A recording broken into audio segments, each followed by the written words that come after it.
Hello, everyone. Welcome back to another episode of After the Snuff, Dynamic Character Productions weekly recap and exit interviews for Moneta Bank. I'm your host, John Millsip, and this week I am joined by three fantastic characters, fantastic players, and wonderful cast members from Moneta Bank. Andy Vogl, Andy Christian, and Yap. Gentlemen, so happy to have you here today. How are you enjoying watching back the season so far? Very much. It's a lot of fun. Uh, you have to kind of take a view of not being too judgmental of yourself, especially when you know that you've made a couple of blunders, and so you just got to watch it back and just realize, okay, I'm just gonna have fun watching myself scramble. So Yeah, to counter to bounce to just second that. It's just like laughing with yourself at Mhm. everything that happened, knowing that going to the episodes that we didn't win. So it's like obviously like we won't have that pride ultimately at the end, but it's just laughing at all the fun things that did happen, seeing the things that did make the cut, wondering like which was a accurate, like which was the storyline that was gonna follow throughout the season. I think there are some of my jokes that got cut. That's the one thing I was more focused on, really, just how many laughs that would have happened. But ultimately, just having fun with it, kind of also reliving trauma, but like not Mhm. serious trauma, but like so much of that happened in one day, right? It was 13, 14 hours. I don't Yeah. remember at that point. So having that all happen in like one moment and not really getting to decompress after that, because after that day happened, I just like disconnected, disassociated, didn't want to even think about it because it was a lot. And then now that we had time and now getting to rewatch these episodes, it's fun sometimes. I think sometimes is like the operative word there. Like I've been loving the confessionals, loving to hear other people's real time thoughts as things are happening, loving hearing my own thoughts too, like seeing where I was right and then this past week where I was very wrong.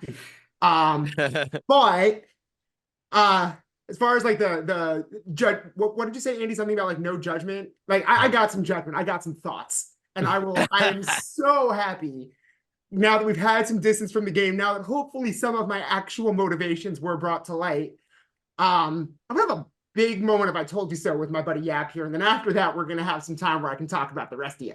yeah. Let's Well, talk I think about that it. the difference though is I was talking about judgment towards myself. You're talking about judgment Mhm. towards everybody else. Oh, I love how I played. I did great. I mean, I lost, but I had fun. Oh, also But for yeah. prosperity's sake, moving forward for this episode, Andy Vogl is just going to go by Vogl, and Andy Christian is going to be Andy, right? For this episode.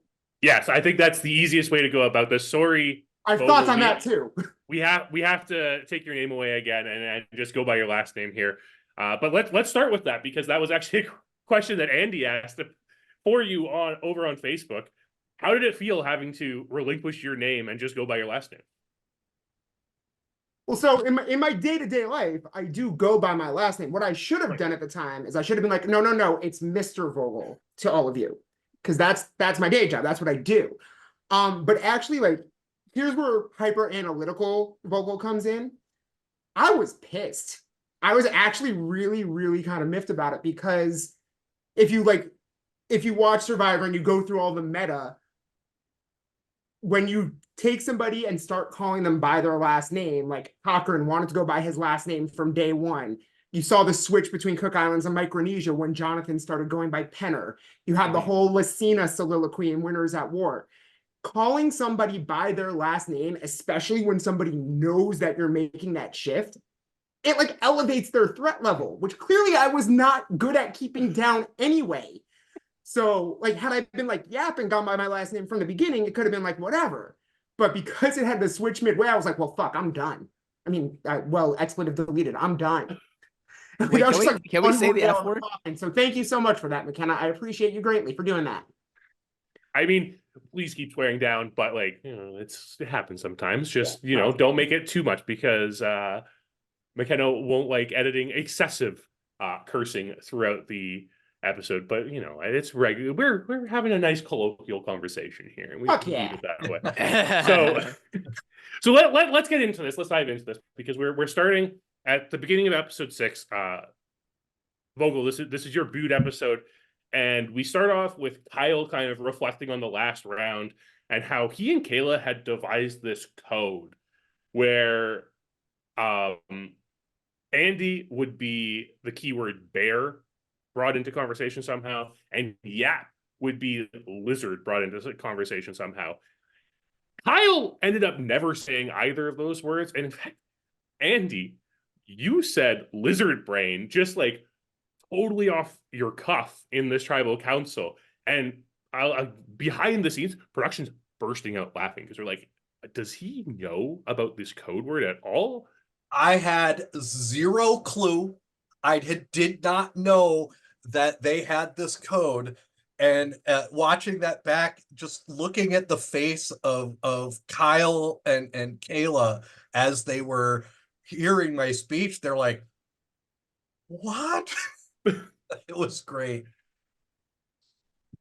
So let's look at this past episode because it is kind of really indicative of what happens in this episode. There's a lot of conversation over it. This last episode, we see Jabbar go, and Vogl, you were both part of that group of 4 that was there at the beginning of the last round that was like, okay. And Vogl, you were really pushing this idea of like, we're going to say Kyle to the original Oros, and we are going to vote Jabbar, locking it in right now.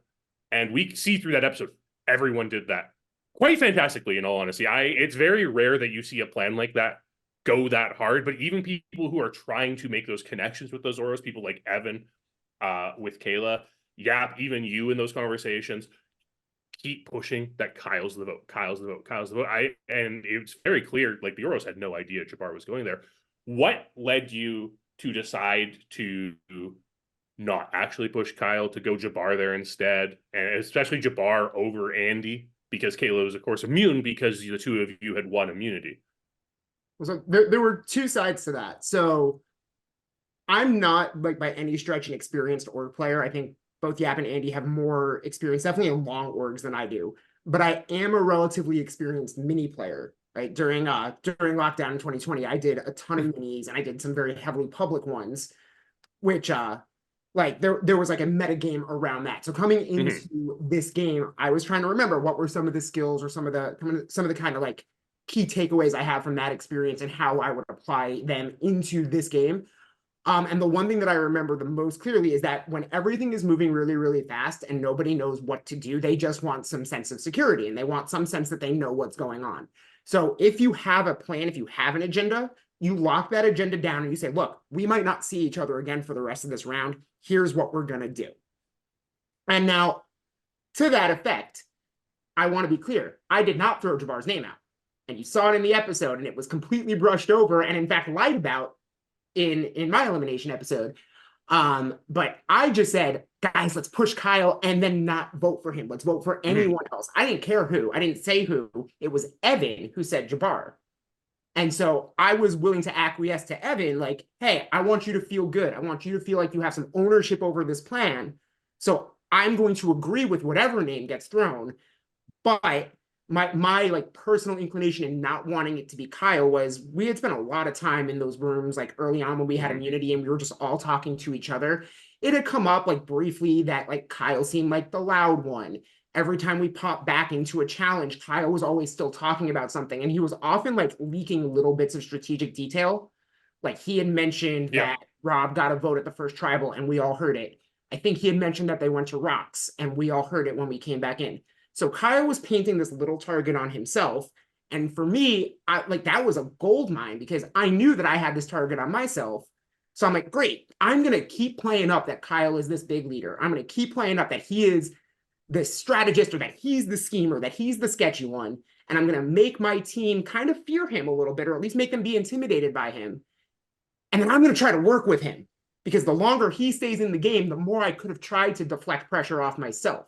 So, and the funny thing about that is that Kyle, at least in the early game, it was Kayla, Kyle, and myself that we were making those decisions together. And I don't think any one of us took the lead, so to speak. And I want to even say I'm the one that threw out a couple of the names at first, and then the whole episode 3 where I decided that I was going to flip on Kyle and Kayla, go with Jabbar, Naropa, and Emily, that the decision of who to vote for, if we were going to vote for either Naropa or Emily, was me. And so I want to say that I was actually kind of more the leader in that group, even though I was not necessarily at the top of the alliance, which that's a very precarious place, because they're letting the guy they're willing to get rid of be the one that makes the decision. So then I have the target and they don't care. Yeah. If I could also join in on the reason that we voted out Jabbar, it's just because I think the way I was thinking during that round was just game theory. It's just that like original Argento, which I couldn't even think of, like I couldn't even say the name throughout the season. I kept it like the Aristocrats, Arsenio Hall. Anyway, the OG Argento versus the OG Oro, it would have been like 5-5, right? The idea I think was just like we're gonna go after a target that's not obvious, and that was been Jabbar. I think the idea for them was that like I think everyone knew Kyle had this persona about him that round because of how loud and he was throughout the game, like even louder than he was the loudest, right? Just always talking and jabbering. He was the loudest in Publix. Like when we were all together, he had the loosest lips. Yeah. Right. So I think if we just had Kyle, it would have been obvious, and then we knew that an idol was out there. So we were gonna that was the best way to avoid any idol shenanigans, and Jabbar just was unfortunately the victim of that round. And the way of like doing that against the OG Oro, it was kind of the thing where like if we did that and like kind of surprise them, they would ultimately have to scramble and ask for our forgiveness in a way, because like we wouldn't have to ask them for permission, right? We would have to ask them for forgiveness, which is a lot easier than asking for permission to being blindsided. So I think in that the ultimate goal of that round was that in the next round we would have more of the chips in our favor to do what we could decide. So I think that was just the best game plan moving forward, and I think ultimately we kind of fumbled it afterwards. I mean, with how I went home, but I think that was the best move that round for Vogl, myself, and the OG Argento. Agreed. Honestly, like the best move for any of us had it been an option would have been Kayla. And like, I don't know. Yeah, did you know who Kayla was before the game? No, I did not know. I had, but I mean, you could tell that there was some like org experience, but I had no idea who Kayla was. So it took me a second to place her, but then I think I did say this in my last confessional before the merge that like I finally was like, oh wait, I know who Kayla is. Shit, she's gonna go. And so she had immunity because you helped her win immunity. That draw was the worst. Yeah, no, I didn't want her to have immunity, but when I got into the room with her, because I have a feeling that if you hadn't won immunity with Kayla, you were going. Well, I know that now, so like I don't regret the decision to play. No, now. I don't think. No, we would not have blindsided. It could have been interesting. I don't know for sure how I would have played that round if I weren't safe. I had a little bit more flexibility to be a little bit higher energy than I might have in another situation. But when we got into like the strategy chat before the challenge, the first question out of my mouth to Kayla was, "Do you want to try to win this?" And she like was panicking and said yes. So I was like, oh, okay. Well, I did want to vote you out, but ally. So if I'm safe and have a new friend, that could have been better long-term had things shaken out a little differently. So plus, I didn't actually think I was going to be good at that challenge. But one last thing, I would say 100% Vogl, if you didn't win immunity that round, you still would have been safe. It would have been stupid for us, OG Argento, to like turn on you, right? To ultimately lose that. I mean, I think it was that round. There are all the conversations that we were having prior to that immunity challenge with those of with the old Argento is you were absolutely going to be the target. and My and number was showing up for a people long time, and I'm sure there's gonna be an opportunity to get into just how bad of a decision that was for just how many of the people. Well, I mean, whether they were feeding us a line or not, Yeah, no, it was everybody a except little maybe bit Yap too was saying commonly it was being you. said. It was a little too frequent of an occurrence for it to not have been top of mind, which was dumb, but we'll talk about that. I think the more interesting thing that we see in that conversation beforehand is, or in that episode before this is, Yap, you have a conversation where you are, I can't remember exactly who you're talking to, but you mentioned to Sam. Sam's in the room, and it's either Kyle or Kayla or someone in the room, or Andy maybe. And you say, if we had lost, Sam, you weren't going home.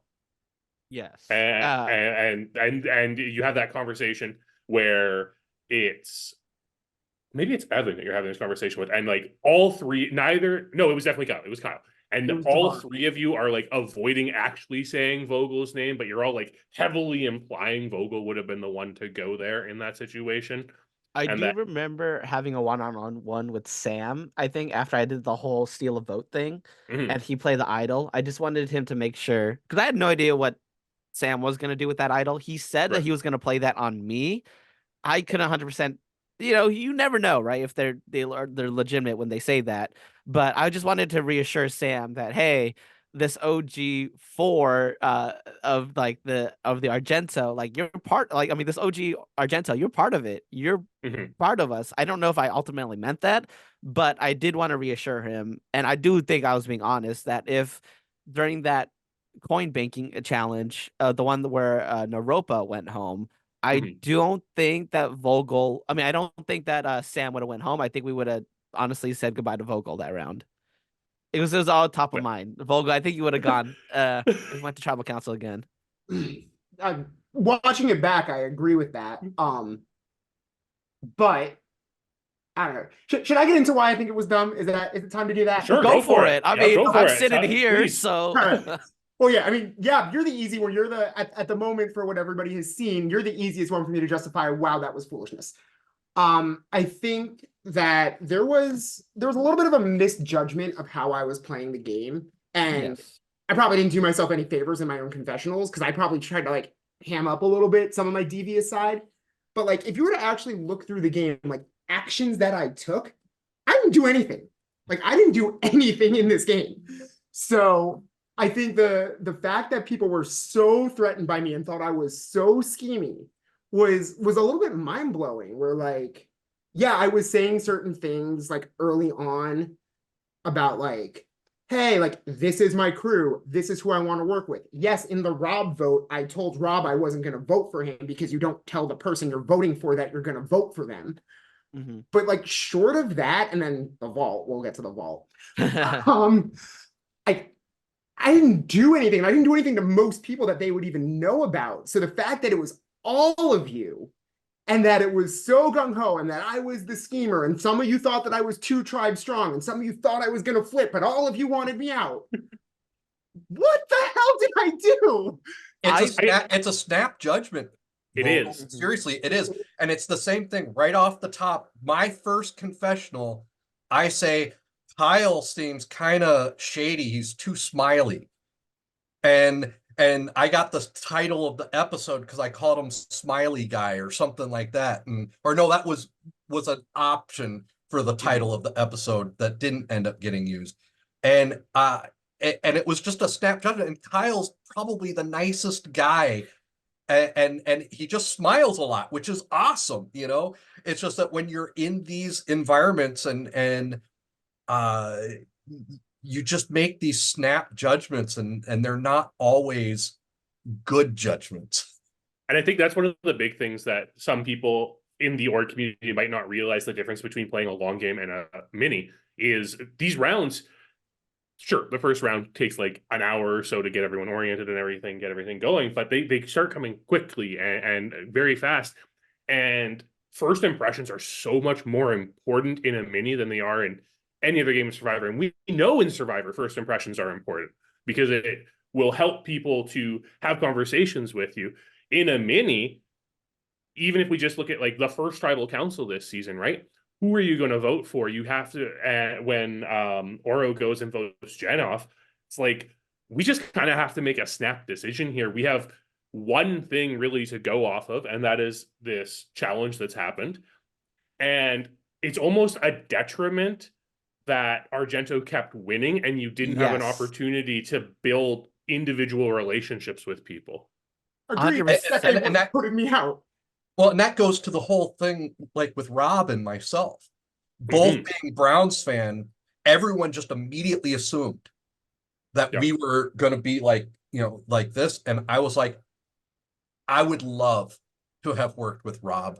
I would have loved to have been able to sit with him for the entire day, just when we're together, a little bit of strategy, a lot of bit about the Browns, right? And that would have been awesome for us.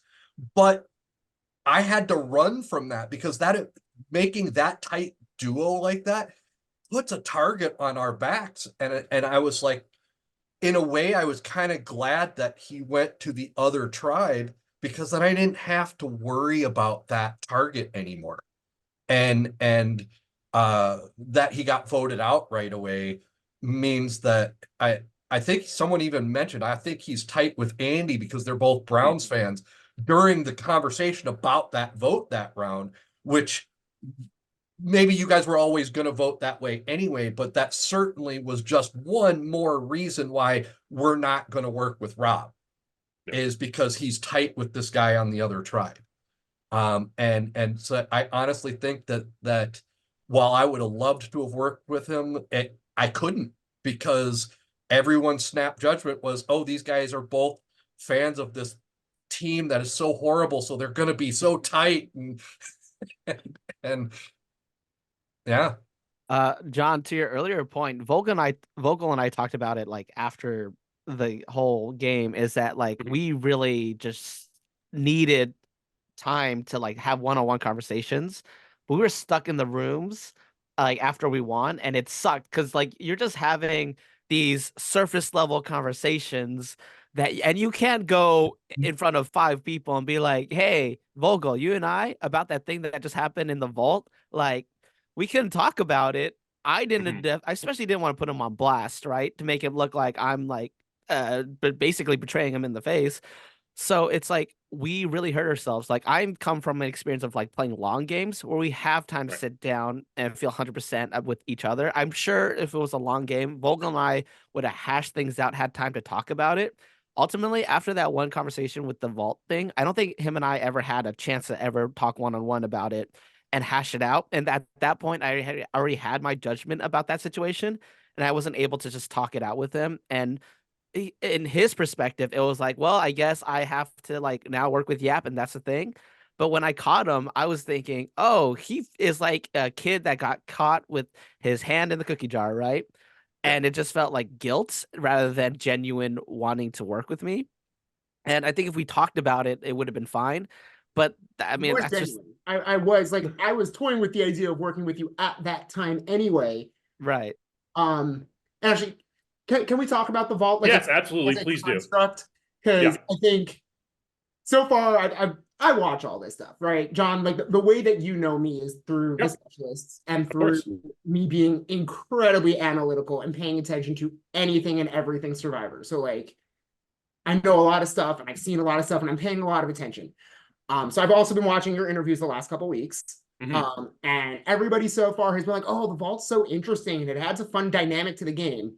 Dude, I hate the vault. The vault was dumb. Fuck the vault. I did not like the vault. Did not like the vault. And fuck the vault. And I'll tell you why. I will answer one of the questions that was posed to me on the thread there. Andy, what was your favorite twist of the season? Well, I think you even talked about it in the draft cast assessment episode, where the twist of the season was the fire tokens, right? And in my casting interview, you asked me, Andy, what's your favorite twist that you think could be done better? And I said fire tokens. And Alex and McKenna were both like, I could tell they were like smirking and trying to hide a giggle. It's like, little does he know, this is what this season's gonna be. And so I thought it was done well, and I probably would have liked it even if I hadn't done that. But because I kind of feel like it was my idea, even though it wasn't. But I kind of feel like it was my idea, so I loved it. It was great. Like, But see, on the flip side of the coin, right? They asked us, okay, what's your favorite advantage? If you go back on Instagram and you see what I said none. Like, Yeah. I don't. Mhm. My whole game, and I said this multiple times when I was in the vault and when I was in confessional, my game is knowing where the advantages are and being able to strategize around them. My move and my game plan always was strategize through the vote. And I knew that would like leave stuff exposed. And I don't love the idea that advantages were so accessible, because I think if they were harder to get, like if we had to solve clues or riddles or something, I think that would have probably tipped the scales in my favor. So okay. it would have been easier to get some stuff. But then because everybody was able to get them, I was like, well, damn, okay, this is going to be a little bit tougher for me to game. The one thing that I was hoping to use the vault for to my advantage was in those rounds when we had, like, when we were stuck in the room together, it's like, how do you get away from the tribe to strategize? The only place to do that was the vault. So when Yap comes to me and tells me he wants to give me a coin, I'm like, I get to go have a conversation with Yap. I was so excited. And then I get in there and they're like, you can't talk. And also you have more coins than you said. Like, just like kill all of my joy immediately. So yeah, Andy, building on what you've said there, like we've had second rooms for winners in the past in minis, but people never use it. And sure, it's going to depend on the cast, but seemingly based on the other minis where we've had that happen, people are too scared to leave that big group and start initiating conversation because they view that it'll put a target on themselves. Sure. But so you throw the vault in there, so we had an ulterior motive to break away. I was like, yes, we're going to get to have a strat chat. And then you made me shut up. I was like, no. I ultimately said, like, if we had a second breakout room, I think we totally would have used it, because we had 2 back-to-back wins in a row, and I think we were getting so antsy. What is with this camera? Why do my lips look so pink? What the fuck? I'm sure. But anyway, I look like the Rolling Stones logo. Anyway, we were so antsy to get away from each other and talk game.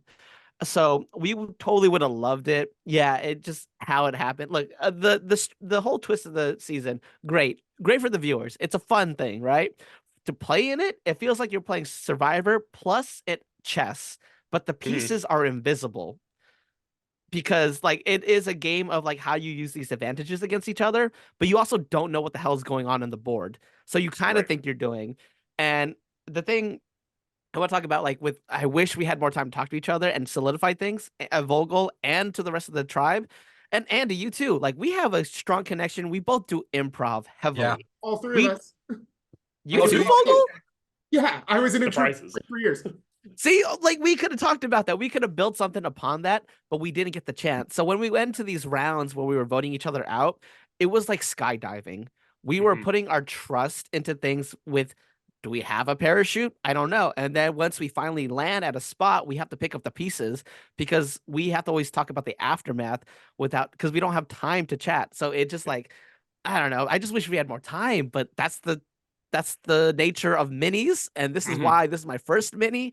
I don't know if it's my last, but well, and this one was a particularly short mini. Even short.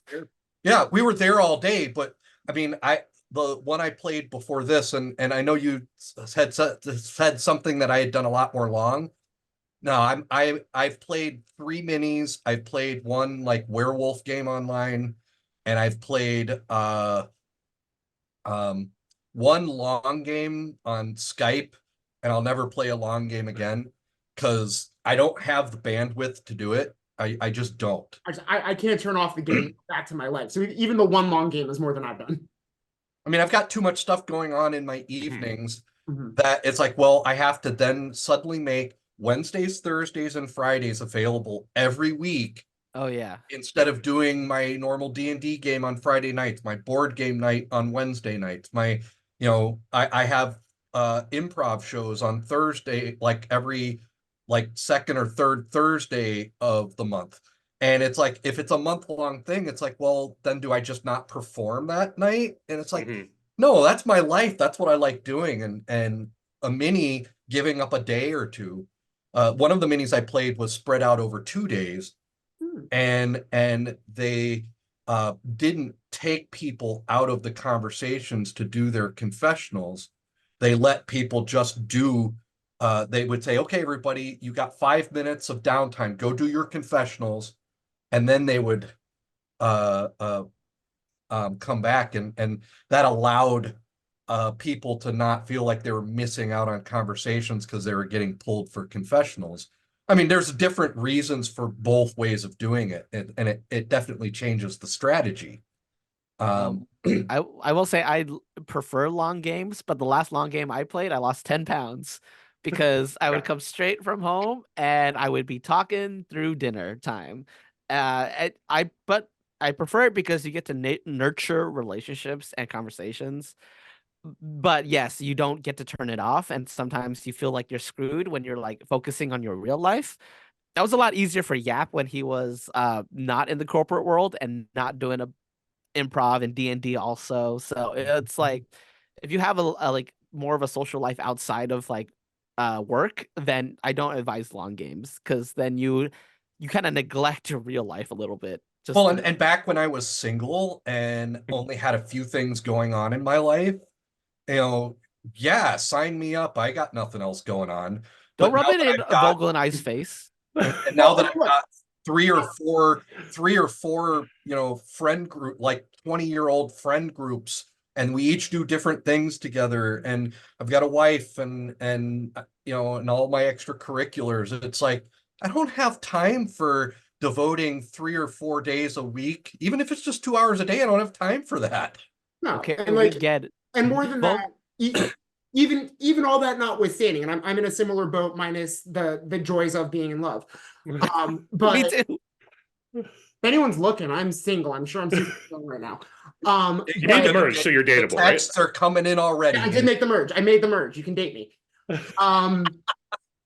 But what was I just gonna say? Oh, like I get so invested in these games. Like again, we played this game 3 months ago, and like I'd be lying if haunts I you. said that when we re-aired was the first time I started thinking about it. So I'm like so intense. I'm so in, and I had this conversation with Yap a few days ago. Like I'm never gonna do a long org. I'm just gonna go on Survivor. It's much easier. Jesse Tannenbaum, your team is out here watching this. Like, where have you been? I've been applying for 13 years, but like, we're going to make this a thing because I'll do a live game and I will do the game. Long orgs. And Jesse Tannenbaum, I'm part of that diversity requirement, so take me instead. Oh, Or okay. pick Well, we both of don't us. need to The compete for fans each are other. like, we need villains, but I'm like a nice, non-problematic villain, so it's fine. All right, let's focus here back on this episode a bit. Like, there are a few things we do have to talk about from this episode, like this immunity challenge. So this immunity challenge, it's interesting. It's more of a Big Brother challenge, a challenge we would equate with Big Brother rather than Survivor, where it's an elimination challenge. Each round, someone's getting eliminated. Everyone's competing against each other to unscramble words as quickly as possible. And once someone is eliminated, they select one of 8 safety deposit boxes, and behind it is something. Could be an advantage, could be a punishment, could be a reward, like the reward that we see Sam win this challenge of 50% off a pop from Todd's Pop Shop. That's Todd Herzog's. If you haven't looked into the pop figures that Todd Herzog makes, they're quite well done. And Sam did get it and got himself in his Moneta Bank colors and everything. So it's a really cool thing. We're very thankful that Todd is out here sponsoring us at DCP. But at what let's go with Andy on this one. What type of strategy you take into this as you start seeing what some of these boxes are revealing, knowing that you can steal some of the already revealed things and force someone to open another box? Well, you want to know what's out there. You got to know what's on the table to be able to take stuff. And I was fortunate to have lasted long enough that all but like 3 boxes had been opened. And I'd seen mostly good things. And so I was like, well, there's got to be a stinker in there somewhere, maybe more than one. And so my strategy was first open up as many boxes as you can. So if I had gone out earlier, I would have opened up another box just so that people could see the options. But in my position, I was like, boy, you know, I'm going to grab that extra vote, but I know someone's going to grab it from me because that's way too much power to just leave there when you don't know what you're going to pull otherwise. And I think honestly, when Yap, you're the one that took it from me, right? No, I took coins. Okay, Vogl. All right, so you took that extra vote, and there was only one box left, and we knew that one box was the Sharon idol that Kayla had. And so it's like, okay, well, you had to know that was the only thing left. Do you want to team up with Kayla again? You know, and based on some of your earlier comments in this episode here, it sounds like you didn't want to team up with her. So it's like, well, your obvious choice was which one of these 5 things do I want? And yeah, and the immunity idol was obviously going to go to the person who was who won the thing. So if you picked that, you knew you were going to get it stolen. I have a thing real quick. I think if like for me, who went out early because I suck at these word scramble things, I think the play would have been to get the immunity necklace because everyone in the middle would be thinking like, why would the person who got eliminated first go for that? And they'll just go for the boxes. Well, if like at the end, someone who wins the whole thing, obviously going to get the necklace. Then if you got out first, then you have like the whole board clear. You get to see everything. So you get to choose without having to blindly choose a box and ultimately get a bad thing. So something I wish I did was actually get the necklace early just so that someone was just going to steal it from me. So I could have the option to choose anything without, blindly choosing. I think that would have been the play if you were to get out early. Just game theory right there. Yeah. See, I was hoping someone was going to do that. And I apologize also if you start seeing me snap my fingers. My cat is in the corner scratching the wall and he's driving me nuts. I don't know if you hear that. But I was hoping that someone was going to take the necklace because ultimately that was the only thing I wanted, right? I didn't want any of the other stuff. I didn't care about the advantages. I didn't care about I didn't want to have to share an idol. And when there was an idol nullifier in play, I thought that diminished the idol's power even further. So it was really the one thing that was appealing to me was the immunity necklace. All that said, I wasn't really planning to try that hard for it. Like, I know I lasted a long time in this challenge, but that was probably me at like a 70%. Oh my God. Yeah, Screw you. Look, yeah, you're really fun. You're really funny. A lot of us bring different strengths and talents into this game. I think that I got a horn around here somewhere I can get for it. I got a horn around here somewhere I can give you. But no, I'm like, that's what I'm good at. I'm really academically strong and I'm a quick, fast thinker. That's kind of what I do. That's true. You were on the chase, so. Well, right. Like I've won hundreds of thousands of dollars on television answering questions quickly. So that's kind of what I've done. But so I wasn't planning to try for the win, but I was trying to figure out, okay, who needs to lose? And the people that I wasn't sure of where I stood on, I knew I wanted to build an alliance with Kyle, but I really wasn't sure about Andy and Kayla. So I was like, okay, I need to stay in the challenge longer than them.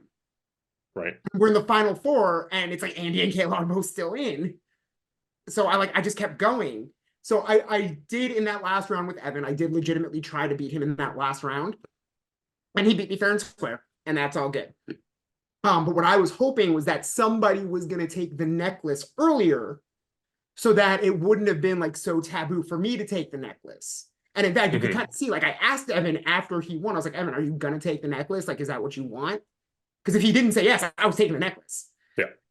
And honestly, probably if I were to go back and if I were to do anything differently, I think I probably should have taken the necklace and forced Evan to like kind of go with his whole chest and take it from me.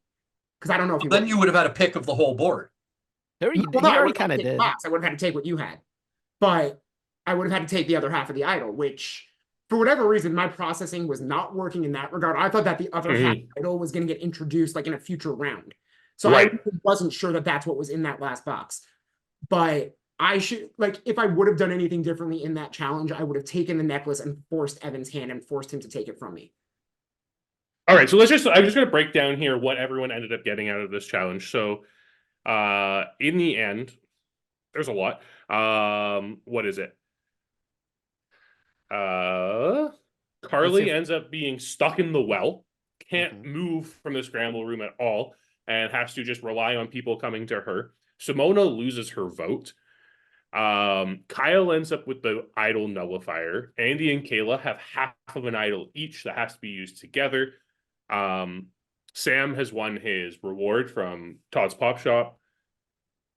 Yeah, you end up with 2 coins because you just rake in the coins. The only thing that lasts longer than this round are these coins. And then Vogl, you end up with the extra vote. So there's a lot of things there, and Alex and McKenna tell you guys, okay, so everything here expires after this round. It has to be used. Have at her.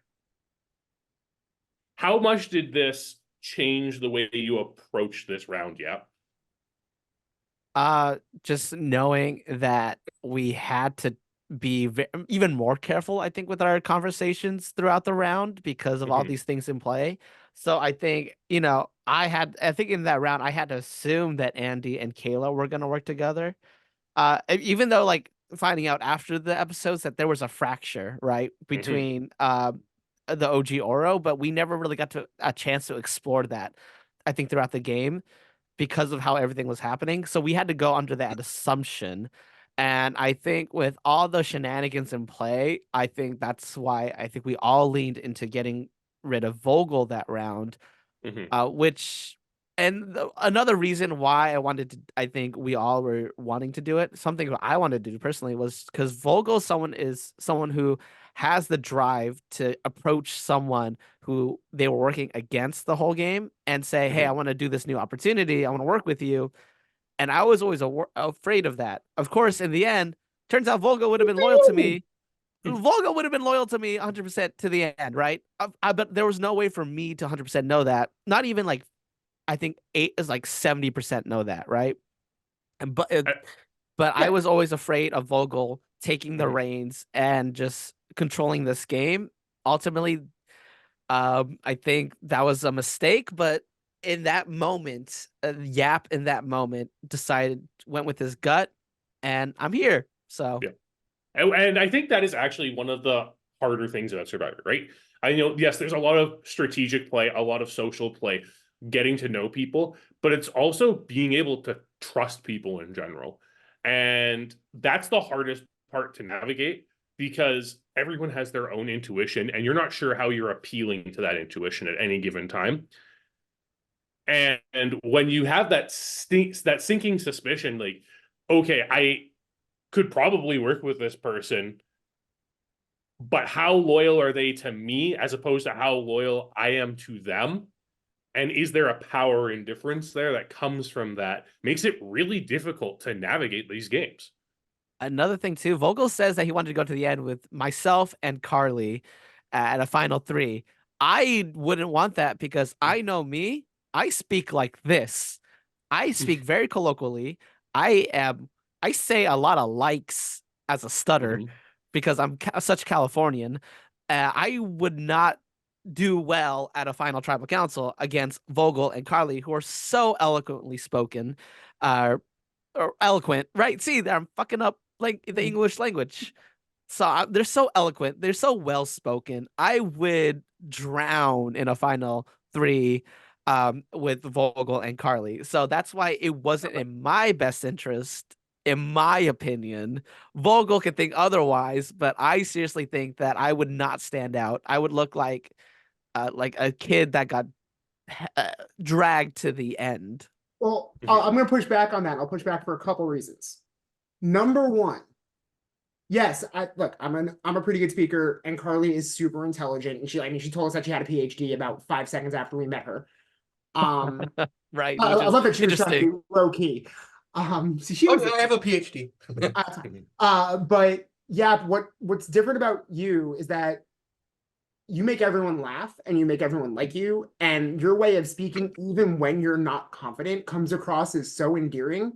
Like, I genuinely thought that you and Karli as my final three would have been probably the hardest win for me, because I might have been able to talk about strategy or moves that I'd make to get there, but ultimately the jury might have just liked you two better. And well, and that's exactly exactly right. I was gonna say something like that too. Is if you are giving that speech and people enjoy you and they enjoy you as a person and they find you funny, you throw a couple quips in there, they're not going to care how many likes you throw in or how many vocal stutters you use. So you know, like, they're not going to care because they like you. You're speaking to their heart and their emotions, and that's powerful. It can be very strong. Well, I Right. don't know. That's always tough, in my opinion. I was I wanted to go to the final tribal council where I didn't have to rely on if people liked me, because you can't really gauge that ultimately. Because I know, like, we're all not like, we're not all someone's cup of tea, right? Yeah. So at final tribal council, like, I think we all have love for each other. We all appreciate each other. I would get a beer with both of you, Yeah. one-on-one, have a group, right? Mhm. But like at final tribal council, what if, like, I don't know, 5 out of 4 just don't like you, like, just don't like your humor, maybe you said something, and then, like, well, that's, well, what I was banking on, and not the gameplays, not me standing out strategically. So that's why I was hoping to not just rely on that. Well, so I 100% get that. And look, if Yeah. we would have been at final tribal council together, I was going to do everything I could to win, right? Yeah. The one thing I will never deny or refute is that I was playing a self-interested game and I was trying to win. I absolutely was. Mhm. And that I was playing hard because I was playing the best game that I could think to play. But fuck, I just lost my train of thought again. This happens to me too. But no, I think, while yes, you want to prep yourself to be able to win at final tribal, you also need to be at Final tribal. tribal council. And Yes. so the one thing that was clear to me, and I'm gonna evoke the great David Sampson, Rob God here. You can't win the pennant in April, but you sure can lose it. And I think the fatal flaw, and this ended up being fatal to my game, but it was also fatal to your game, App, was in the early parts of the game, whenever you had those little opportunities to, like, have those little side conversations. And again, I'm assuming a linearity in the edit that may or may not be true. It sounds like you started talking about me very early. You want to set the tenor of the group so that it's going to support the style of game that you play. So what I think was tricky, and what I'm seeing unraveling, and what I saw unraveling your boot, was you were all in on these conversations. Wow, Vogel's playing the game. He's a schemer. He's playing. And, like, that was the term, playing the game, that came up again and again. And I started hearing it from you, and then I started hearing it from Sam, and then eventually it came up from Karli and from Evan. It came up from all of you, where that ended up being the narrative that stuck, where the notion of, like, playing the game became sacrilege. It became the thing that people were going after. So naturally, once I'm gone, who do people then look to? The people who are playing the game. So my logic, and this is why I wish that I maybe had said this explicitly, and maybe that's why I didn't communicate this right. My thinking was, well, I know I'm playing hard, and I recognize that you were playing hard. And I recognize that Karli was just very skilled, right? Karli naturally, without having to try, had a high threat level. And so I saw that, and I thought that we had a mutual understanding where the best path forward for all three of us was together.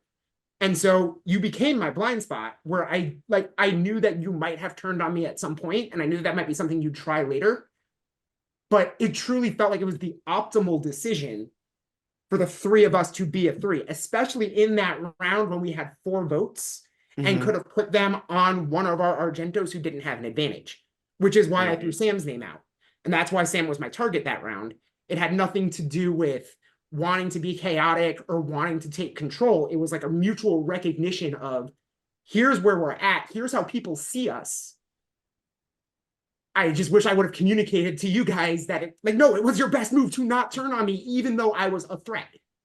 And that's one of the hardest things in these games, though, right? Is And as we watch everything unfold in these episodes playing back and we have our conversations with everyone, we realize something that we personally think seems like an obvious thing that other people should be thinking. They're not thinking that way. I have this like very classic saying I say when referring to orgs, and logic doesn't exist in orgs. You cannot rely on everyone else playing the game thinking the same way as you just because it seems like the logical way to proceed in the game. And especially, I think Vogl, with what you're saying about this idea of like large threats sticking together, someone who is quite social like Yap and has those good vibes that everyone's like really gelling with, it's dangerous to have him in the game, yes, but he's also someone who kind of diminishes your own threat level in the same process. And it seemed to me, as someone who observed the game both while it played out and now rewatching it again, your way of your personal way of managing your threat level is managing the threat level of the people around you instead. And I think players who are more forward presenting in their strategy and just the way they speak and everything kind of have to do that to an extent because they can't deny it, right? It's the leader complex that we see in Survivor all the time, right? Where a leader is there and eventually everyone's like, oh, well, we've got to go for the leader. If there are other people who are presenting equally to that leader, it diminishes how threatening that leader is. Right. I didn't have to do anything for people to be afraid of me. So it was never like there was no hiding. I knew that going in and that was whether people knew who I was before this game or not. Like I didn't know you. I don't think anybody did, but that was something that going in I was a little bit afraid of because of some of the more public stuff I've done, both through DCP and separately.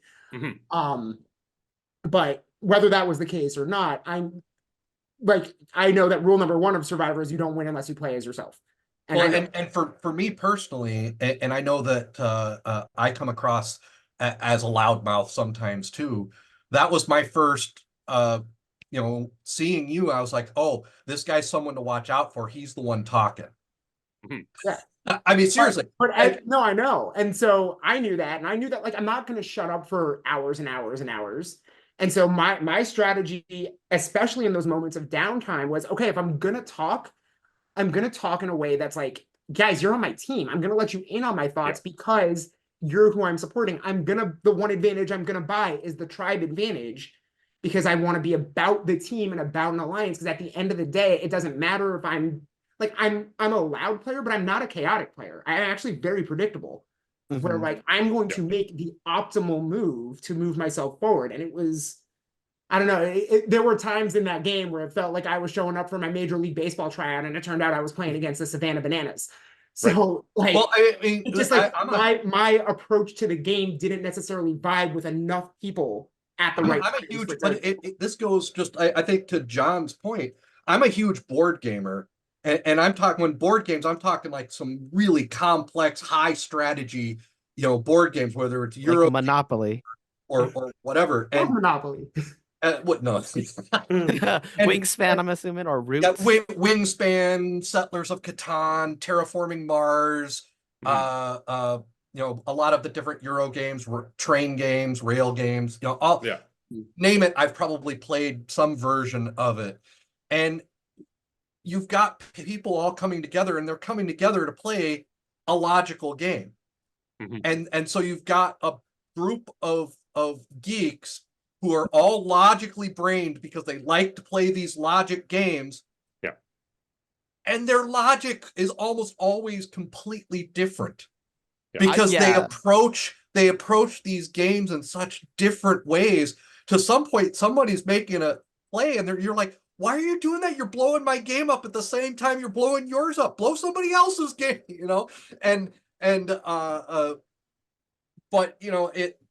And so you get into this, and now you're not just dealing with the logic of it. You're also dealing with people's emotions, people's snap judgments, and so you're throwing a whole nother level of what do they call it? EQ instead of IQ into the situation. Yeah. And boy, EQ is even harder to navigate than IQ is sometimes. Something I also want to mention that happened in the first after the snuff is with that conversation with Jenn. She talked about being an immigrant, and coming from an Asian background, and it's something that I relate to as someone who's Asian American. I'm first generation though, and even though like I talk like this, I'm allowed. I'm not like those silent minorities that we get off equated to uh, being Asians, but there is still part of that way I grew up where I feel like I have to be like silent and I have to go with the majority. So even being like loud and out there, there's this guttural thing I struggle with. So there's also like to that the reason I bring it up is because we all have these like we all come from different walks of life, right? Even though what our logic makes sense to us and we think that it should be, we always have to factor in, I think, emotions. We also have to factor in people's backgrounds. And I think that's why, again, we love Survivor is that people are dynamic and people like there is so many ways I think this season could have played out. And hey, Vogl, I think what is the thing that the Mighty Ducks did? That is. Oh, V as in vindication, as in yes, Vogl. I think we should have not got rid of you this round. I think I definitely could have made it further if I surrounded myself with you and we worked more in tandem. But and to be clear, also, yeah, I'm not just picking on you. I think a lot of people made really bad decisions. I stand by what I said in my exit confessional, where the only person who should have voted for me that round was Sam. And I just want to ask a question. After seeing Kyle say, oh, we're going to do, this weird, like, roundabout way of saying we're voting for Vogl, trying to get people to think V by saying, hey, did everybody watch The Mighty Ducks? What was the best scene in that, and I'm like, I'm sitting here like going, I've watched that movie 20 years ago. I don't freaking know. I can't say I've ever watched it start to finish. But then when it came out, I was like, oh yeah, that's right. But why the heck did you guys target me versus Kyle? Because he obviously came out as the guy making the decisions at that point. Oh my God. So during that whole like 5 minutes, I was so freaking worried about the idol for whatever reason. I was so worried about advantages that round. The advantages were still in play, right? Nobody had anything. Everybody not the one. They were not the ones that were won in the reward challenge, but technically, and during that reward, when all the reward challenges there, we haven't gotten to this point in the episode, but the vault was also closed that round, so it would have to be everything that was purchased prior to that round that would still be there. Yeah, I don't know. That round, I was so like in that moment when like you're like blindsided by this, all you can think, like all I thought about was like advantage, advantage, advantage. And I'm like so scared. And like I do wish, like one of my biggest regrets is that as soon as Kyle said, why don't we turn that V upside down? And obviously it was A for you, Andy. Why the hell did we just not, hey, Andy, you just want to vote for Kyle because he just threw your name out there? That is my biggest regret in this entire game, because that whole 5-minute scramble, I said zip. I didn't get a chance to say anything. And so I'm like, why didn't I just in that last second, as you guys were trying to tie things up, just say, I'm voting for Kyle. It's one of those things with those quick rounds that's really hard to process. You're caught off guard. You've just played another immunity challenge. You think you're going to have like 20 minutes or whatever it is to scramble. And all of a sudden it's like, you're still here at Tribal Council. You are making a decision in 3 minutes. And on top of that, Kayla's driving all of the conversation in this Tribal Council. Yes, I'm in defense right now because she called me out for like talking about this 4. So I'm like, I'm letting Karli and Kayla talk about it. I didn't have to say anything. And I think at that moment when Kyle flipped it on you, Andy, I was thinking, well, this was someone I wasn't working with in the game. 2, I'm like, did Kyle just sell the person that he was working with for whatever reason? I'm like, okay, like you just sold someone. You found out watching episode 3 what the reason really was. Right. Which I had no idea. So that was such a crazy episode. I actually want to talk about that because please do. When you did the episode recap, John, you weren't harsh, but you were definitely like, why did Andy do that? What was he thinking? I came into this game wanting to make a big move. I was like, if I'm going to win, I have to build a resume. And I have to build one that will allow me to have a solid 4 going out of the move. And I saw my opportunity. Going into, I was super paranoid, and watching it back, I was like, why didn't I take the moment, just take a bit of time as I was saying who I'm gonna do, just to read the room. Because looking at the people's faces, it was obvious that they were like, he's not getting voted for. What is he doing? You know? Yeah. And if I could have just read the room, I could have played that on Naropa, and the game would be so different after that. I mean, things would have played out so differently. And I mean, then I would have been in this like solid 4. Yeah, I'm sure that Jabbar would have still had some of the hard feelings because I stole his idol. But I'm sure I could have smoothed that over. I'm like, no, man, I wanted to make sure that we were in the tight 4. Yeah.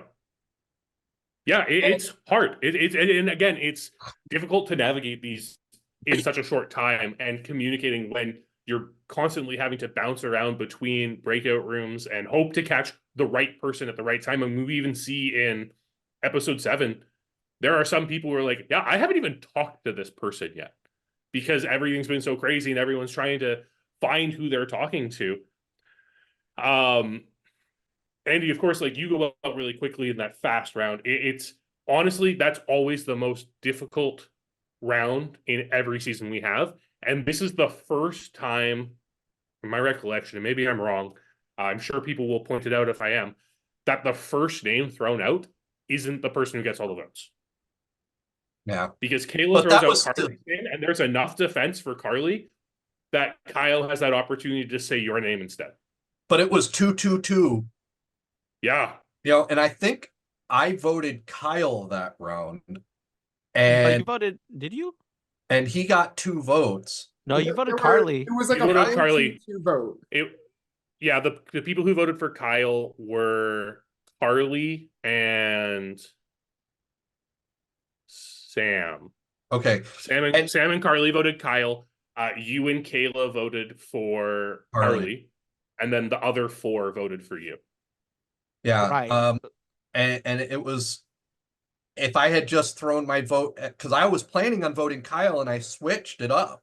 And if I had voted Kyle, you still go. You're still going home there. I still went home, but you know, if I had actually even said anything, hey guys, I'm voting for Kyle, I might have flipped one person. I would have voted for that too, because I think Kyle would have been my preferred thing. But if I voted not you, Andy, and voted for Kyle that round, with how it turned out, we would have gone to rocks. Yeah.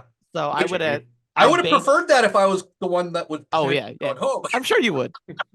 But like, I had to go with 100%. Oh, I know where the votes are going in a preferred manner. Like, I wasn't gonna vote Karli, obviously. There was no discussion about voting Kyle that round for whatever reason. In that 5 minutes, it just so happened that 2 people did vote for Kyle, but it wasn't like, it was never. I guess I never clocked it, so I just went with the guarantee. Obviously, we both of us, Andy, wish that it changed, right? We would have piped up and said, "Oh, I wish we just like, hey, let's just vote Kyle. What's all the shenanigans going on? Let's just vote Kyle." Keep in mind, everyone watching, we were so fucking tired. Oh, I was tired. Yeah. But when in all the I got voted out around the 10-hour mark. And all the conversations that I was having with the old Argento, I could gain no traction with anybody. I mean, I was in groups of 4, and I was like, hey, let's us 4 work together. And they're okay, which of your guys do you want to vote out? And I was like, well, I was hoping maybe we could vote one of your all out. And then yeah. You know, and it's like, well, maybe that was the wrong way to go about it. But I was also looking for a little bit of trust and that sort of thing. And maybe I should have been, oh yeah, sure, vote Kyle, I don't care. So Andy, because I was in one of the 4s with you. Yeah. For that tribal, and part of that 4 was I don't know what Karli was doing, and I don't think Karli knows what Karli was doing. Yeah, I know what you're gonna say. That That whole thing. Yes. The issue in that room. So I think I had 2 conversations with you before we were voted out, and then I talked your ear off at Ponderosa while we were waiting for that challenge for Yap to go home. And I apologize for how much I would not stop talking. we all just. Oh yeah, no, I said so many things about so many people. But when I was in the room with you the first time, it was before the Jabbar vote, and I don't want to say I wasn't open to working to you at the time, but like I went into that round with a strategy of making sure that your 4 was not a type 4. Mhm. So like there were very few lies that I told people in the game. Like my vault lie was a lie by omission. But then otherwise, the only time I actually physically lied to people was when I was saying that Kyle was throwing names out. And then Jabbar, I think I said that you threw his name out to him. And ultimately, it got to the point where you all started throwing each other's names, which was exactly what I wanted. And so that was great.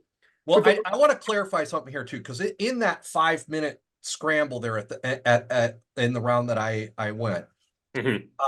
or was it the one where Yap went? Where basically Kayla and Karli were basically arguing over who came up with this weird plan of, hey, you guys use the shared idol on Kayla and then tell Kyle to use his idol nullifier on Kayla, and we'll vote Kayla out. And they were just going back and forth, and Karli was like, well, the only one in the room of your guys that was like that was with Andy, so he's the one that would have had to told you. And Kayla stuck up for me at that moment and was like, no, Andy didn't say anything about it. I heard it from somebody else. I am the one that told Kayla about it. And it was Karli that came up with that full plan. yeah. So, And then Evan's walking around me like, oh no, that's totally not true. I'm going to stick up for it because it's not true. Evan, it was true. It happened. that was exactly what went down. And she laid out the entire freaking plan. And I'm just sitting, and you could see me in the thing. I'm just sitting there kind of like going, like I did try to I tried to clean that up a little bit, and it did not work. Now, first of all, I don't know why Karli started talking so openly out about the vote when you got up to go to the bathroom. Because and I didn't hear a thing because I was in the bathroom. So but we had no way of knowing that. And so that was something because my doorway is behind this so I had no idea if you had headphones in or anything. So one thing that showed the immediate gap, and this probably should have tipped me off too about how people were going to perceive me and vote me out. The gap between experienced and inexperienced, at least mini players, in that moment became so clear. Because rule number 1 is if there's somebody who you're not with, you don't talk real strategy when they're on screen at all, let alone when you think they're in front of their computer. Yeah. But then you come back. So I'm like, okay, great. So as Karli's talking strategy, I guess she really wants to work with Andy because that would be the reason to talk about it while you're there. So I was actually entertaining working with you at that point. And then she brings up this thing about the idol, and I should have just said, Karli, stop talking. But I wanted Karli to feel like she was owning some move, and I wanted her to feel like she was strategically making inroads, and I also thought it would raise her threat level if it worked, whatever it was. If I had had more conversations with you and we had already worked out, okay, we're together, that conversation might have worked. Oh, it was so far-fetched. But we were in the infancy of trying to put something together, and we never really did. But we were basically like, hey, can we work together? What do we want to do? Right. Oh, why don't you screw over your entire team? Yeah. So and that's the thing with that plan too that didn't make any sense. There's no incentive for Kyle to do nothing about that plan made any sense. Let alone Kyle. What incentive did I have? Exactly. There's no incentive for you either. It just made no sense. And that's why it's I'm trying to clean this up without being like, Karli, that's a moronic plan, because I'm still trying to keep Karli on side. I'm like, okay, so just to be clear, we're gonna not vote for Kayla, so it really doesn't matter what happens. And I did say that. I was like, look, we're just gonna not vote for Kayla. And then it doesn't matter what we do here, because then you can play the idol for you, play it for her. We won't vote for either of you. I don't care. Kyle can nullify who he wants to. So in that moment, just gonna point this out as another who was the person on Argento who was the most agreeable to working with you in that moment? This guy. Yeah. Well, and the funny thing was, Vogl, is I actually, and watching it back, I'm like going, yeah, I remember that. If it had been one of those things where Kayla agrees to give me the half of the idol, and then I get to pick whoever I want to play on it, we had to agree who to play on it, to play it on too. if I could have played it on somebody else, my plan was, knowing the vote was going your way, was to play it on you. Really? Yes. Interesting. But I I- couldn't And make then that Kyle thing would have nullified it. because there's no way she would have agreed to that. Yeah. No, and I get that. And like, honestly, for me, once I realized, and this was maybe an error in judgment, but honestly, on reflection, I don't really see how this could have played to my benefit more. Like, once it was you and Kayla with the idol and Kyle with the nullifier, like all three of you were off the table for that round for me. Like, I was never, even if I weren't trying to work with you, I was no longer trying to get you out at that point. Yeah. Yeah, that's the crazy thing. I think like if I was in that position where Kayla, Kyle, and you, Andy, and if I knew that someone like Vogl was gonna get all the votes, put the idol on Vogl, and then all of a sudden he is scorned by his OG alliance, and now he's gonna actively be like, "Screw you! You guys just try to pull something." And I And the people 100% that would. I 100% and I changed all my tactics at that point. that was 100% my worry of that plan out in the sphere. But I think, and honestly, like in terms of game theory, that would have been like one of an ideal situation that could have happened. Obviously, in like for that like alliance, right? To get a scorned Vogl on their side. So then imagine how, like, from my perspective, when like, okay, I put a little planted thing with you and Karli about voting for Sam, which is exactly, that was my plan. That was legitimate. That was honest. That was what I was going to do. You guys didn't agree to it, whatever. And then I go and I try to get Kyle on side, and they showed a little bit of it in the episode. Kyle and I were probably talking there in front of Simona, just being silent for like For a while. 5-10 minutes. Like, that was a long conversation, and Kyle was saying nothing and like was giving me no inclination that he wanted to work with me.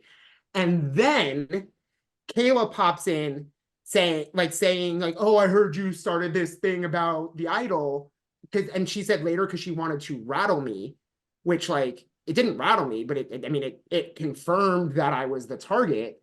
And it, I mean, strategically was like that's why now we're going to add to the list 2 more people who made bad decisions in the round that I left. Kyle and Kayla both would have had an inroad with me, especially knowing that the votes were coming on me, which it was clear that they did.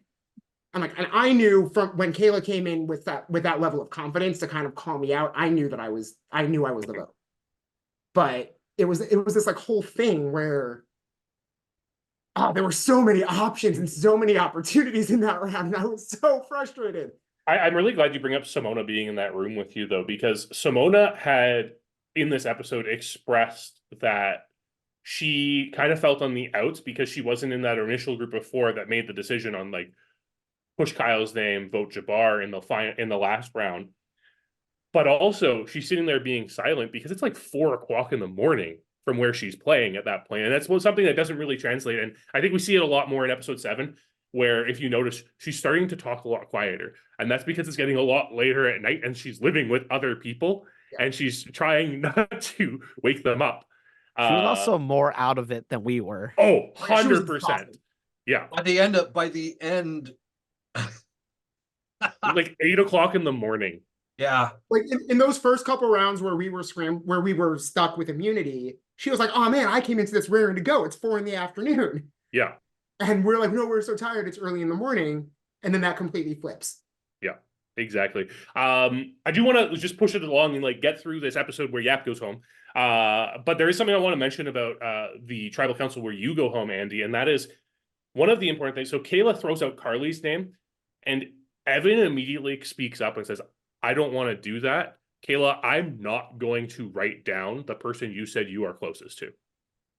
And we see Karli later in the episode saying she thought that meant you, when clearly it meant Kyle. I don't know if saying Kyle's name at the end would have had enough traction to get all the votes. I mean, Sam's already going there, Karli's already going there, so it really comes down to Yap. Yeah. And if I had said I'm voting Kyle, but I was like, I wanted to keep my good graces with Kayla. Obviously, I still didn't remember who I had actually voted for, even after watching the episode. I was like, well, if Kayla's voting Karli, I'll vote Karli, and hopefully she's convinced Kyle, and Kyle's just throwing a random thing out there. But apparently, Kyle and Kayla were not in lockstep on that vote either. So they had not had that discussion beforehand. And but yeah, boy, I woulda, coulda, shoulda, right? Yeah, Woulda, exactly. coulda, I think we're all shoulda. gonna come out of these games with regrets of what we did and didn't say, and how much Except we for should the have said and winner, what we should right? have said. Exactly. Well, and that's just it. Uh, One person is playing a winning game, Yes, Yeah. exactly. despite possible questionable decision making. Yeah. Yeah, I mean, we Everybody talked about else is playing a losing game, and then the question is, when did they lose it? I don't know. I think I'm playing a winning game. From I the jury lost, now, right? I lost my Yeah. winning game when my gambit in episode 3 did not pay off. Yeah. I'm Yeah, just probably. gonna try Dead to man win walking at that DCP point. Heroes versus Villains and like call it a day. All right. It was just a matter of time. And I think I even said it in the confessional that aired. It's just a matter of time. I don't know, Vogl. I don't think they're gonna have heroes versus villains versus assholes. Oh, right. Moving on. Now I'm we pop in. kidding. Let's get into this I'm immunity kidding. challenge here. I'm gonna edit some of my notes here. Vogl- I actually say nice things about you, Yap. Vogl, You I know, actually have questions. Vogl leans into the heel. Yeah, of course. Oh yeah, the sex is in the heel. Isn't that a song?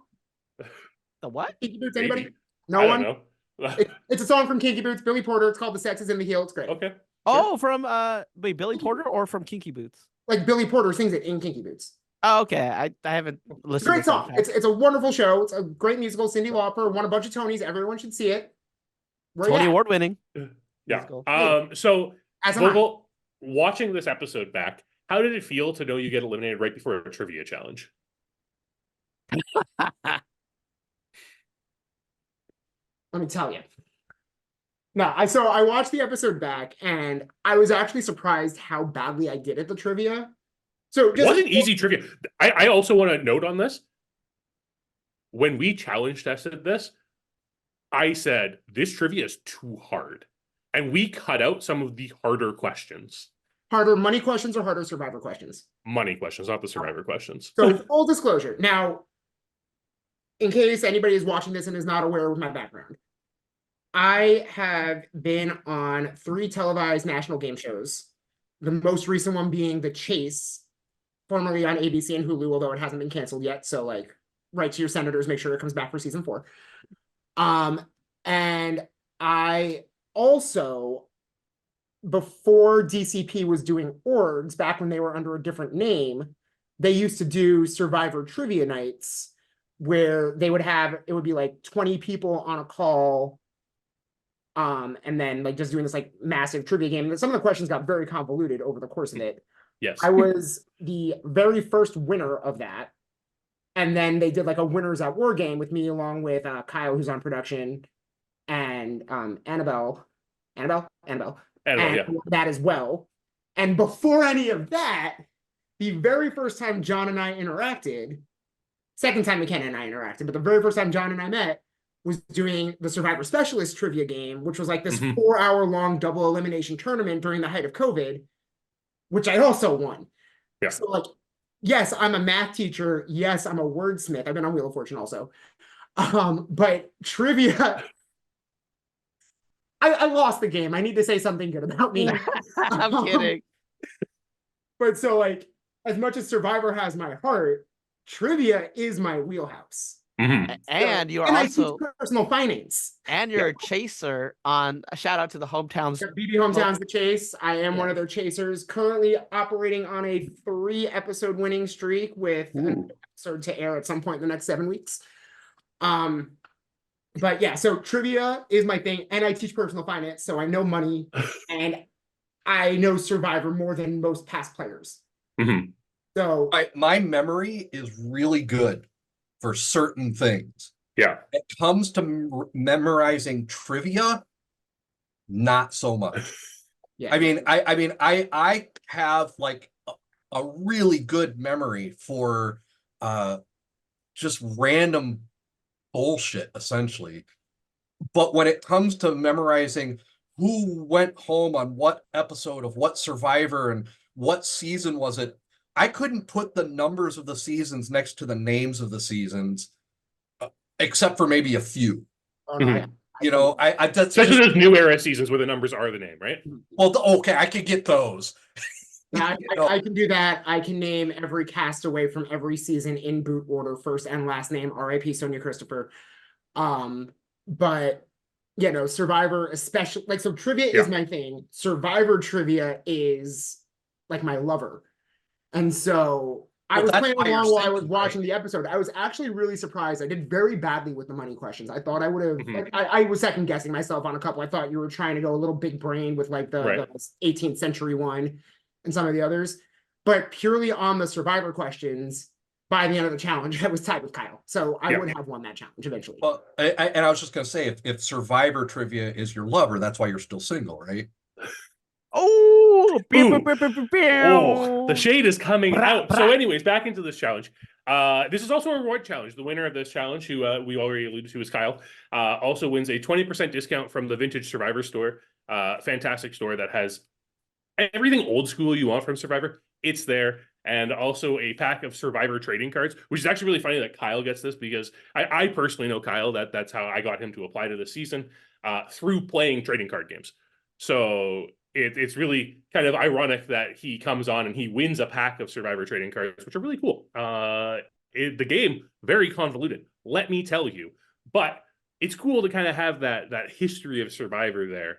Is it a CCG, or is it just a? No, it was an actual like trading card game. So there are different Lorcana? booster sets that were coming out for I think it ended after Australian Outback. So there are 2 different booster sets you could open booster packs for and collect the cards from and then play them in a very convoluted game. I wonder what the most OP card is. Is it like Rudy? It's actually like the way the game works is like you have to choose survivors to compete in particular types of challenges, and they all have different stats that make them better or worse at the challenges. Oh no, they would make Colby then. Colby would probably be the best in challenge wise. Well, yeah, through Outback, absolutely. Yeah. Um, I will say also with the whole trivia challenge, like I host a joke trivia thing called Yapperty, and I Yeah. actually won my episode of BB Hometowns the chase. So like I'm decent at trivia, but God, Mhm. those money trivia sometimes is so specific that like if it's not your forte, right, which is like Yeah. money, then you're just like swimming up a gushing river and you're trying to survive. It's a crapshoot sometimes. And so congrats to Kyle for, I don't know if he legitimately knew a lot of like Survivor and money trivia or he just like guessed. I don't think Kyle got any of the Survivor questions. I think it was only the money no, question. I'm actually really I surprised. did love people asking if spelling counted on the RC question. It was so funny, and you could tell from McKenna's response to it, like, I'm sorry, I don't know how to respond to this because there's no way you can spell this name wrong. It was so funny. I was cracking up while rewatching that. Surprised no one got that one in all honesty, but And the whatever. Kageyama I only question- remember I'm her also a because- Survivor specialist, so like I have to know that type of information. I only physically remember her, but for reasons that are not her job title. Of course.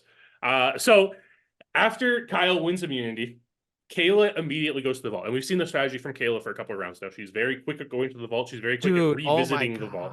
Can I say something about that? Yes, please do. McKenna was in the middle of talking, and then as soon as like the tail end of it, Kayla is gone. I had my Zoom ready on that button to go to the vault, but I waited to go in until McKenna finished talking. And it was one of those instances where like I should have just did what Kayla did and go in there, ask for forgiveness later if I was against the rules. I didn't know what the rules were. So good on Kayla for getting into there before I did.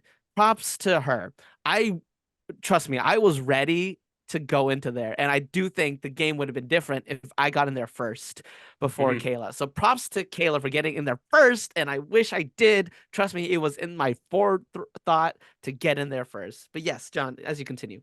Well, and you and Evan both get there essentially like right after Kayla gets there, which gives you an opportunity to at least look at the menu prior to her purchasing or like prior to her purchasing anything. And then when Evan goes back, he can look at the menu and see what's been purchased. Kayla's also very rich at this point with 10 coins because she's been gifted coins by Jabbar. Andy, I believe you had given your coins to Kayla as well at this point. So she's quite wealthy, 10 coins, and it lets her buy not only just an immunity idol, which is now good for 2 rounds, but also safety without power. And we see Evan go in there and he immediately clocks that Kayla bought the immunity idol. But it seems like through discussion throughout everyone through this episode, no one realizes she has safety without power. Because it never came up throughout the season so far, right? I never had a chance to look at the menu like fresh. So Right. I knew she had the idol, and my big mistake this round was like being so fixated on just blindsiding her if she played the idol and she would just with the idol nullifier, right? Yeah. What I shoulda, woulda, coulda was just use the knowledge's power and steal that idol rather than just like using the idol nullifier. But the other thing that happened too was like as we cut later into the episode when she was like, "Hey, I have safety without power. I'm gonna just fuck off out of this tribal council." My heart just went down to my stomach, and then all of a sudden Kyle comes ahead and just curb stomps me with the steal a vote, and it's like I am dead man walking. There's nothing I can do. But if we want to go back in time and talk about throughout the episode during the conversations, John, go ahead. Yeah, I mean, this is a big part, and this is a big part of this episode, and I'm curious because based on like the conversation we see between Kyle and Kayla right before we go to tribal council here, Kayla's asking that question: should I play safety without power, or should I play the idol this round? And at this point, you've kind of already spoken to everyone else that like, okay, we know Kayla has the idol, I have the nullifier, so it doesn't matter. Do you think at any point, because at that point too, it's now incentive for Kyle to vote you out, so the idol nullifier is gone, right? Because then Kayla's idol is more powerful, not having someone able to nullify it. And luckily, Karli uses Karli actually does quite a good move here by making sure she steals your idol nullifier before you get voted out. Right. Whether or not, I mean, I get it. I get why Karli did it. It wasn't out of malice. It was just out of like, hey, let me just take this because you're on the way out anyway. And yeah, it was true. I was on the way out. There was no incentives for anyone to not vote for me that round because, like, I think if my vote wasn't stolen, I do honestly think that Simona or Sam would have gone out that round. I think Karli would have wanted to work with me. Evan definitely would have wanted to work with me. I think that Sam or Simona would have gone, but there was no incentives for any of them to not vote for me because it's either I go out or the other option is they go to Rocks. And why risk your game, even if I was their number ones? Why risk your game to go to Rocks at that point when you have other people that are you still have a chance to work with them in the future, right? Even though I'm like their number one and everything. So it just happened. I got advantaged being down. Yeah, are you sure that Sam, I mean, obviously Sam did vote for you, but like that's I think the question mark in my head. Like watching it back and seeing, and I know who your Dream 4 was and all that. Yeah. Like, isn't there in theory a world where Sam votes for someone else, and then therefore now, even if Kyle has his 2 votes on you, shouldn't Evan, Simona, and Karli have been able to just like throw 3 votes on Sam if that was the move? I don't know if Sam would have been foolish enough to do that. Well, I guess then the question is like, because you had a good working relationship with Sam, it looked like. So I'm kind of surprised that he jumped onto you, especially if the rest of the crew would have been ready to vote him out, unless there was something else that we didn't see. Well, I think Sam was playing the safe game. Sam was playing the I don't disagree. Anybody but me. I was under the impression Sam and I didn't have a good working relationship, especially after I like the whole steal a vote situation. Because he wasn't privy to that. I wasn't privy to we weren't privy to his idol either. So there was always this big question mark with Sam. And maybe that's another thing that was like the thing against my game is like I never solidified anything with Sam. I think 100%. And even going to that throughout these rounds, I never included Sam in my brain that he's working with us for whatever reason. There's always this big question mark. So yeah, that's another knock. I wish we had more time to talk, but that's how it went. I honestly don't think Sam would have voted someone else other than me because I think Sam is smart enough to understand in that moment, like I'm kind of the outside of this, but I'm still working with them. So I think like me going, right, is just a one way for him to be insulated into that group. Yeah, I just don't see it. Honestly, I think I was a dead man walking that tribal council. I think the real interesting thing about this round of the game is this is where it really becomes clear people are thinking with end game in mind. Like everyone, all these conversations we're having, we even see like as the conversation starts, we see Kyle and Kayla talking about, okay, who do we have to go after here? What's the best approach here? And it comes down to you, Yap, and then they say it's either you or Sam, because you're kind of playing like these under the radar games, kind of like skating by. No one's really clocking you as how big of a threat you are. But they also mentioned Simona. Simona comes up quite a few times in conversation. Kayla mentioning, I'm totally okay if Simona goes here. We see Evan talking about playing the middle so that he can position himself for the end game. And then we even have Simona at one point saying, Kayla's kind of like low key, more threatening than Kyle at this point, with the way that she is playing this game and the fact that no one's saying her name.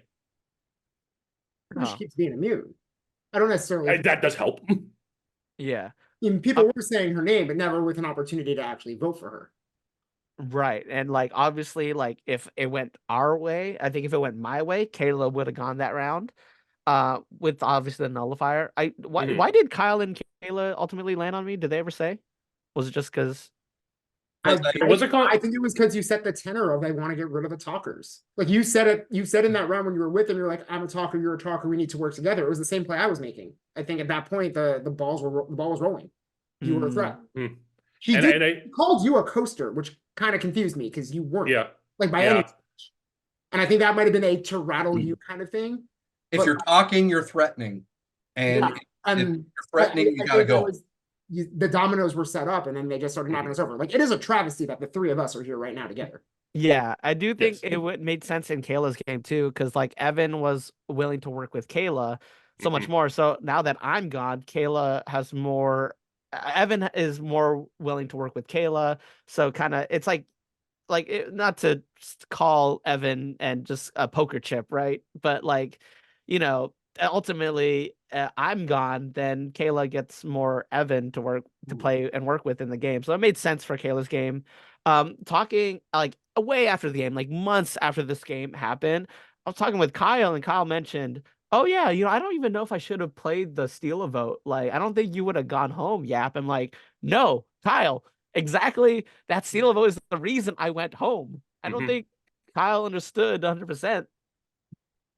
It's really interesting because in Survivor theory, you don't steal the vote of the person you are voting out because of revotes. But in DCP, because we have the rock rule where we use the game changers rule, we go to rocks right away on a tie vote. It actually kind of behooves you to vote for or to take the person from the person you're voting out, because it's just a vote you can account for no matter what. That is definitely not going against you. So it's really interesting. You kind of have to change your strategy there. But I mean, we can't not say it. Kayla does straight up say, I'm voting for Yap in that tribal council. And then she doesn't vote and she leaves, and no one says anything else when Kayla leaves. Like, there's no discussion once Kayla leaves about, okay, who do we vote for now? For me, it's like, what can I say? Like, I mean, you don't have a vote, so it doesn't matter at that point. Right. That's the thing. Immediately when I can't divert attention to somewhere else, because I know it as that was happening, like I was doing the numbers in my head, it just didn't make sense. And as soon as that, I was like, what can I do? Like, I would just like, I just knew like I wasn't going to argue anymore. I was thinking about like the fact that I can finally shower and that I can eat more than just McDonald's after that. So it is what it is. Like if I went kicking and screaming, like, no guys, put your votes on Sam. Like, I just know that, okay, like no one was going to do it because logically it just didn't make sense. So it like, I don't know. To me, it just wasn't worth it would have had to come from one of them. So like if Karli, Evan, or Simona was like, guys, let's vote for Sam. Now Sam votes for someone other than you. Right. And that's so that you needed that from an ally, or the other play, which I think this got into the meta, so it could come up. I even- think I you would even have think- tried to throw out something about you having some other advantage that could save you, even if you did it in like an indirect way. That would have been the only way I could think you might have moved a vote into a different direction. And as Kayla left the tribal council, I think McKenna even said, unless somebody else has something to say, we're going to go to votes. Yeah. And so she gave a space for someone to start a new conversation, and it never happened. Do you think if I just bullshitted and say, all right, then I'll play my idol?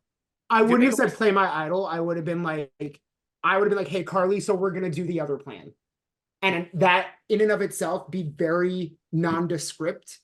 And even if it throws everyone else into chaos, that'll get some votes in other directions. It might spook Kyle a little bit. It would have helped if he didn't have immunity. But Yeah. Yeah, Kyle having immunity here and also that taking also your made it vote tougher. really changes the way that There are goes. things you Kayla's could not have there. said, but I don't know if they would have worked. Yeah, I thinking if Kyle didn't have immunity, he was probably going home on that vote. Oh, I will say this.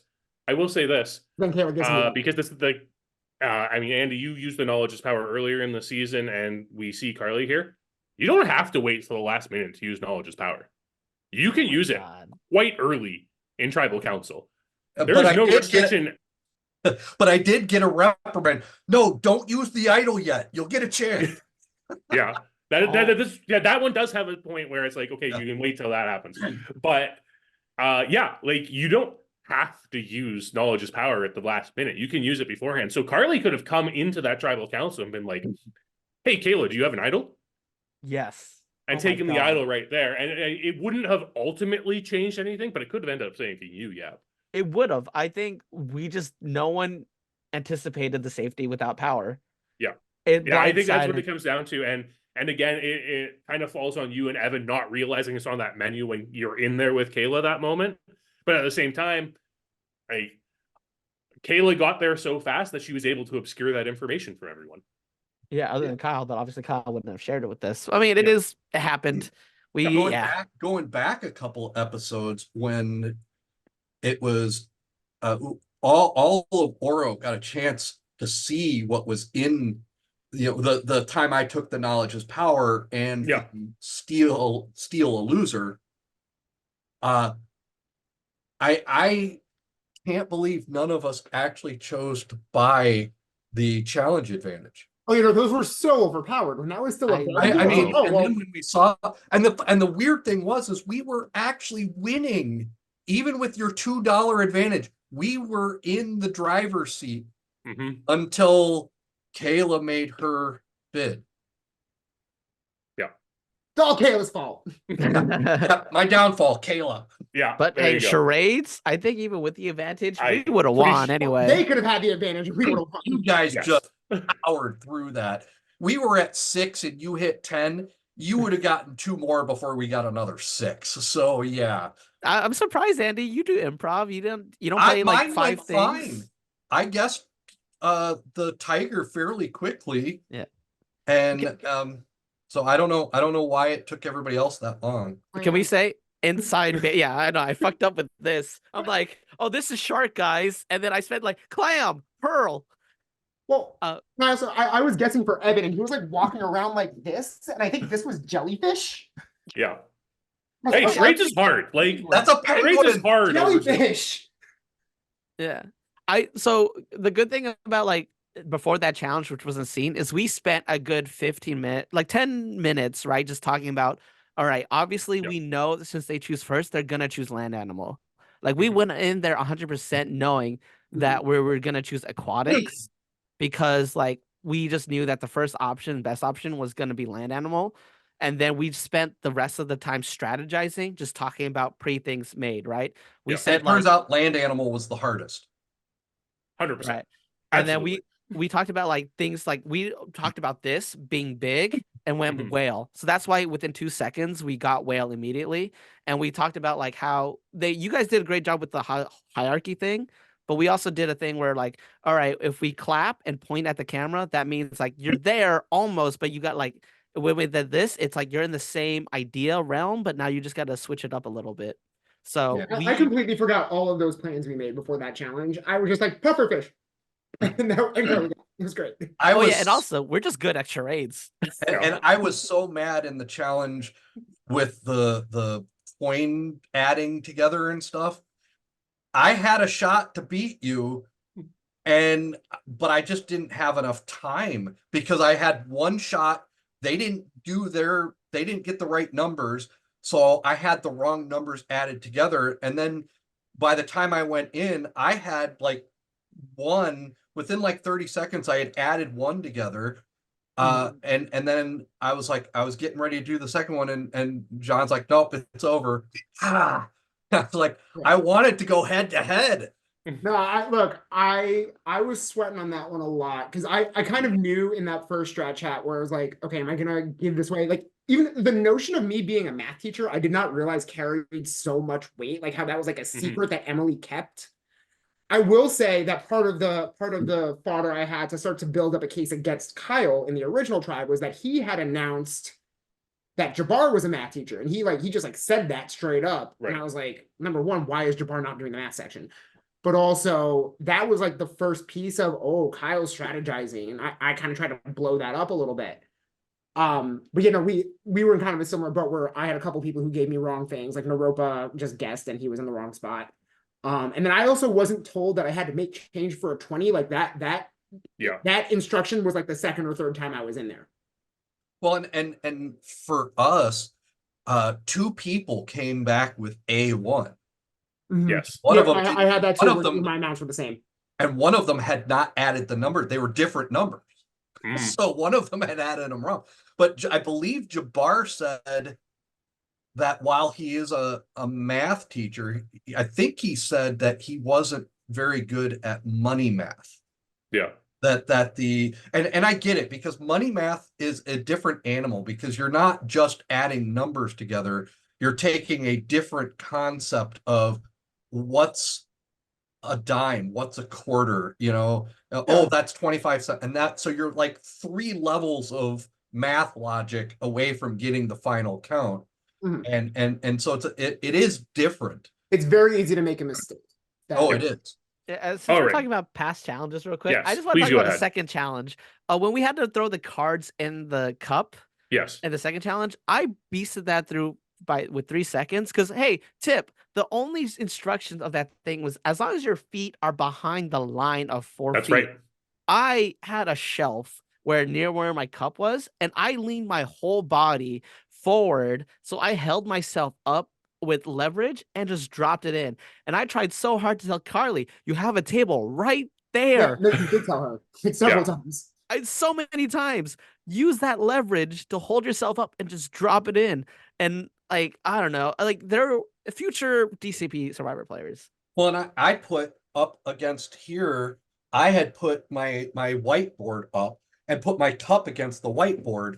Right, so a backboard. Past my cup a couple of times, my card hit the backboard and bounced down into the cup.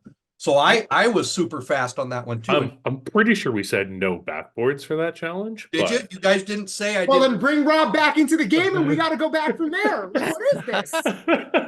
We'll forget everything that happened. Said I was doing it wrong. Nobody called me out. So you let me.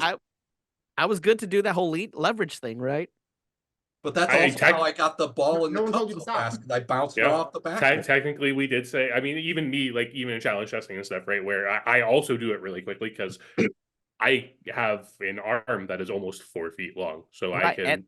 And I'm a respectable 5'5".